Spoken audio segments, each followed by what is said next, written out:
Ya, Anda kembali bersama kami di Lapor Polisi. Usai kerusuhan saat konser live music grup band Strada, polisi menggelar olah tempat kejadian perkara. Olah TKP dilakukan petugas gabungan di lokasi konser musik yaitu Seven Sky dan juga areal parkir Lipo Mall Jogja.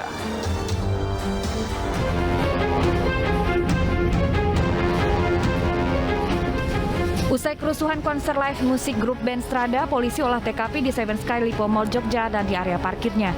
Berdasarkan hasil penyelidikan sementara, kerusuhan diduga akibat provokasi dari penonton yang tidak bisa masuk ke lokasi konser. Alasannya karena tiket konser di loket telah ditutup petugas dan jumlah penonton juga sudah mencapai jumlah maksimal. Lantaran kesal, penonton yang tidak bisa masuk meluapkan emosi mereka dengan melempar dan merusak fasilitas di sekitar area konser. Menurut polisi, panitia penyelenggara tidak meminta izin pada pihak berwajib terkait penyelenggaraan konser musik ini. Dari kegiatan itu, panitia juga tidak ada pemberitahuan ke Polda. Tidak ada. Ya, dengan keadaan kejadian itu, anggota saya Bobi melakukan responsif kaitannya dengan permasalahan itu dan laporan dan datang dan dia menyampaikan kepada saya ya, dan kita tidak lanjuti untuk datang TKP biar tidak ada korban yang lebih parah. Konser musik bertajuk Malam Ambiar yang digelar di rooftop Seven Sky Lipo Plaza Yogyakarta Minggu malam berakhir ricuh. Pengunjung konser mengamuk, melempar barang-barang dan merusak sejumlah fasilitas di area konser. Selain menyebabkan sejumlah penonton terluka, insiden juga mengakibatkan banyak kerusakan fasilitas seperti pagar parkiran, kaca, kursi, dan juga lainnya. Tim Liputan iNews melaporkan. Ya, selanjutnya cita-cita menjadi polisi kandas. Seorang wanita asal Labuan Batu nekat menjadi poluan gadungan di Tapanuli Selatan, Sumatera Utara. Pelaku menipu korbannya hingga 11 juta rupiah untuk bisa membantu mengeluarkan kendaraan yang ditilang dan juga ditahan di kantor polisi.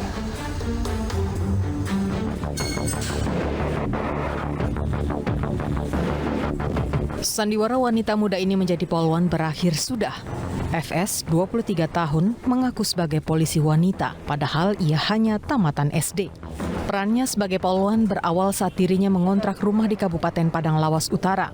Ketika itu, FS yang kerap memakai jaket hitam dipadu celana hitam, mengaku poluan yang bertugas di Polres Tapanuli Selatan. Tetangga pun percaya hingga meminta tolong kepada pelaku untuk mengeluarkan kendaraannya yang bermasalah di Kabupaten Mandeling, Natal. Pelaku kabulkan permintaan korban dengan syarat meminta sejumlah uang. Terperdaya kata manis pelaku, korban Aminah Harahap menyerahkan sejumlah uang hingga mencapai 11 juta rupiah. Namun, kendaraan korban tak kunjung keluar, sementara uang hasil penipuan digunakan pelaku untuk membeli baju. Korban meminta bantuan kepada tersangka apakah keluarga korban yang sedang bermasalah ataupun ada kendaraan yang ditahan oleh kejaksaan di Mandailing Natal bisa dibantu untuk dikeluarkan tidak. Dari situ terjadi beberapa kali pemberian sejumlah uang karena dia mengaku seorang poluan, jadi setiap hari seolah-olah dari rumah kontrakan berangkat menuju ke arah Padang Sidempuan untuk meyakinkan bahwa yang bersangkutan ini benar-benar bekerja di Polres Tapanuli Selatan. Cita-cita sebagai poluan kandas, namun pelaku harus mendekam di balik jeruji besi untuk mempertanggungjawabkan perbuatannya.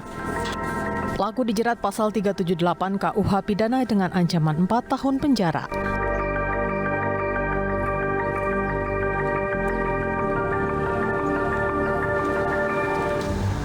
Sepasang kekasih tewas tenggelam di Sungai Ciparang, Subang, Jawa Barat. Sementara itu, seorang buruh pembuat batu bata tewas terlindas truk di Jalan Raya Desa Mojo Tamping, Kecamatan Bangsal, Kabupaten Mojokerto.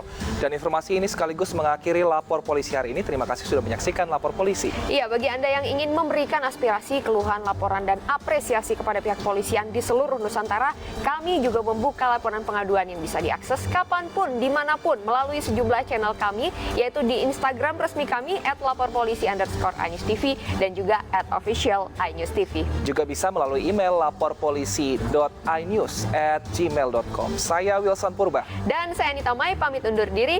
Sampai jumpa. Lapor Polisi, Anda lapor, kami sampaikan.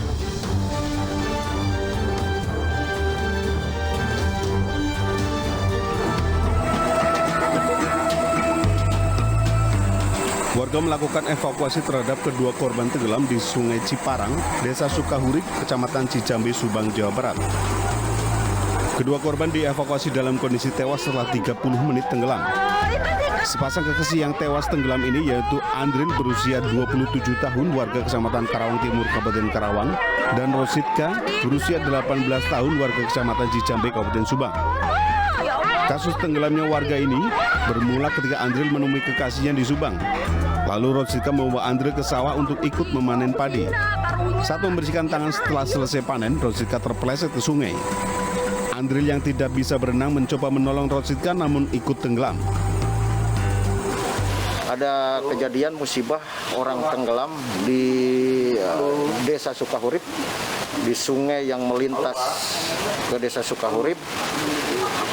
Dua tenggelam bersih-bersih setelah melaksanakan nebas padi. Setelah berhasil dievakuasi, kedua korban dibawa ke RSUD Subang untuk dilakukan visum. Setelah dilakukan visum, kedua korban dibawa masing-masing keluarganya untuk dimakamkan. Dari Subang, Jawa Barat, Yudi Heriawan Juanda, Ainus melaporkan.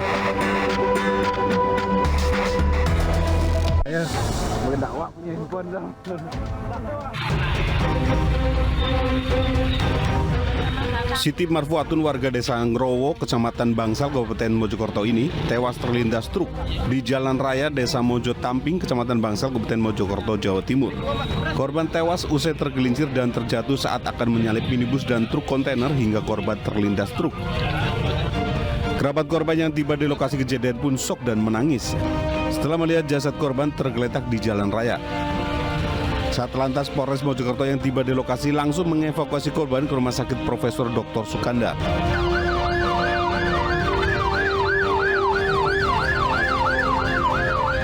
Jalan searah, namun kendaraan sepeda motor mendahului kendaraan kontainer dari arah kanan kendaraan. Sesampainya di TKP, kendaraan sepeda motor terpeleset dan kendaraannya mengarah ke selatan, ke kanan, untuk korbannya mengarah ke kiri dan terlindas oleh ban belakang kendaraan kontainer. Kepolisian Polres Mojokerto telah melakukan olah TKP dan meminta keterangan sejumlah saksi. Sedangkan barang bukti berupa sepeda motor dan truk pengangkut kontainer diamankan di Mapolres Mojokerto. Dari Kabupaten Mojokerto, Jawa Timur, Solahuddin Ainus melaporkan.